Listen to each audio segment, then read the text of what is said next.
Hello everyone, welcome back with me and reading day 4 now on Friday 26th of June 2026.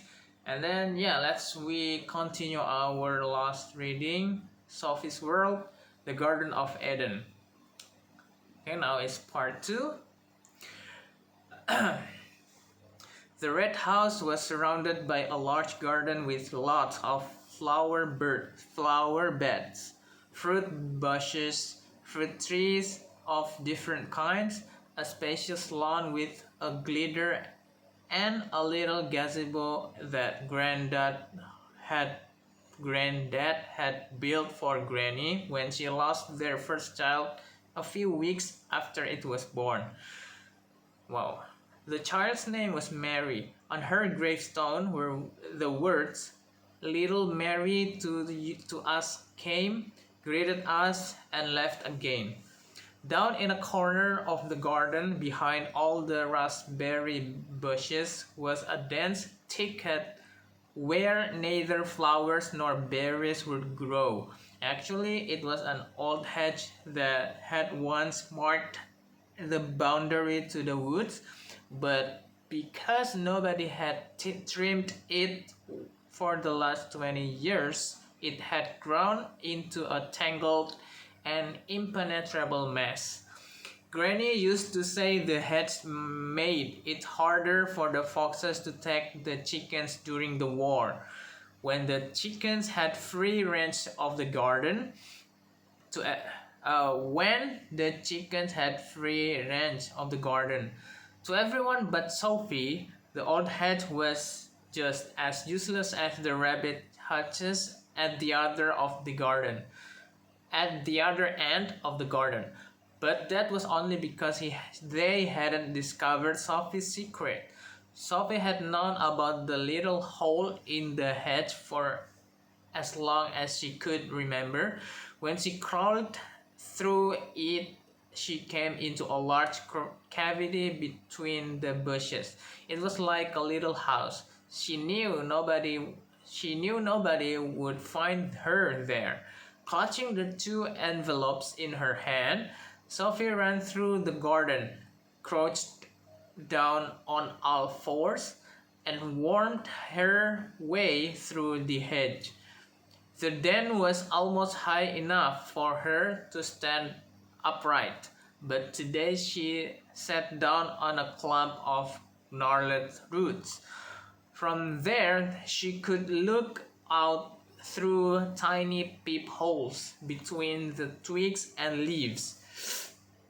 Although none of the holes was bigger than a small coin, she had a good view of the whole garden. When she was little, she used to think it was fun to watch her mother and father searching for her among trees. Sophie had always thought the garden was a world of its own. Each time she heard about the Garden of Eden in the Bible, it reminded her of sitting there in the den, surveying her own little paradise. Where does the word come from? She hadn't the faintest idea. Sophie knew that the world was only a small planet in space, but where did space come from? It was possible that space had always existed, in which case she would not also need to figure out where it came from.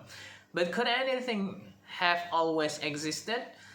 Something deep down inside her protested at the idea. Surely everything that exists must have had a beginning, so space must sometime have been created out of something else. But if space had come from something else, then that something else must also have come from something.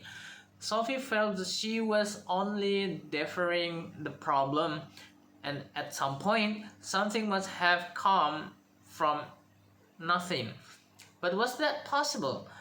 Wasn't that just as impossible as the idea that the world had always existed? They had learned at school and that God created the world. Sophie tried to console herself with the thought that this was probably the best solution to the whole problem. But then she started to think again. She could accept that God had created space. But what about God himself? Had he created himself out of nothing? Again, there was something deep down inside her that protested. Even though God could create all kinds of things, he could hardly create himself before he had a self to create with. So, there was only one possibility left. God had always existed, but she had already rejected that possibility. Everything that existed had to have a beginning. Oh, drat! She opened the two envelopes again. Who are you? Where does the word come from? What annoying question. And anyway, where did the letters come from? That was just a mysterious, almost, who had jolted Sophie out of her everyday existence and suddenly brought her face to face with the great riddles of the universe. For the third time, Sophie went to the mailbox. The mailman had just delivered the day's mail. Sophie fished out a bulky pile of junk mail, periodicals, and a couple of letters for her mother. There was also a postcard of a tropical beach. She turned the card over. It had a Norwegian stamp on it and was postmarked UN Battalion. Could it be from Dad? But wasn't he in a completely different place? It wasn't his handwriting either. Sophie felt her pulse quicken a little as she saw who the postcard was addressed to. Hilde Mollerknag. The CEO, I don't know what the CEO is.